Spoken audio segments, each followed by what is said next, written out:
Nous sommes sortis d'un moment difficile, autour de 2008-2009, qui avait été maîtrisé. C'est très important. Ça montre qu'à la fin des fins, même si on a des moments difficiles, on arrive à prendre à la mesure des enjeux stratégiques à long terme. Et donc, tout ceci reste sous contrôle. Dans les conditions actuelles, au moment du 50e anniversaire, c'est une façon de faire un peu un bilan du chemin qui a été parcouru, mais surtout pas d'en rester dans la célébration et l'évocation nostalgique en disant « Ah, l'époque où nous étions ». Non, il faut absolument se tourner, pardon de le dire, vers les 50 prochaines années. En Chine, on réfléchit à 50 ans, tout simplement parce que, je l'ai vu, les dirigeants chinois, les ministres, les maires de grandes villes se disent « Mais comment ma ville vivra-t-elle dans 50 ans ?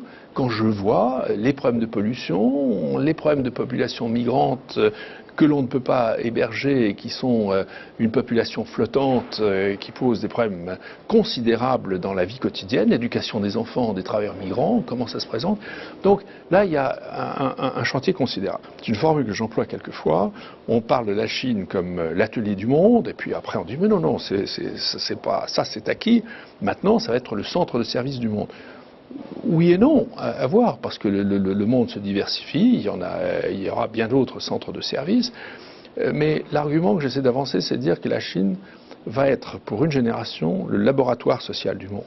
Je veux dire que les problématiques de société de la Chine sont d'une ampleur telle que c'est là qu'il faut porter l'intelligence, la vision stratégique, l'investissement et notre contribution. Personne n'a connu les problèmes que va connaître la Chine en termes d'urbanisation, d'aménagement de l'espace, de maîtrise des ressources, etc., d'équilibre dans la protection sociale d'une population en vieillissement rapide dans les prochaines décennies.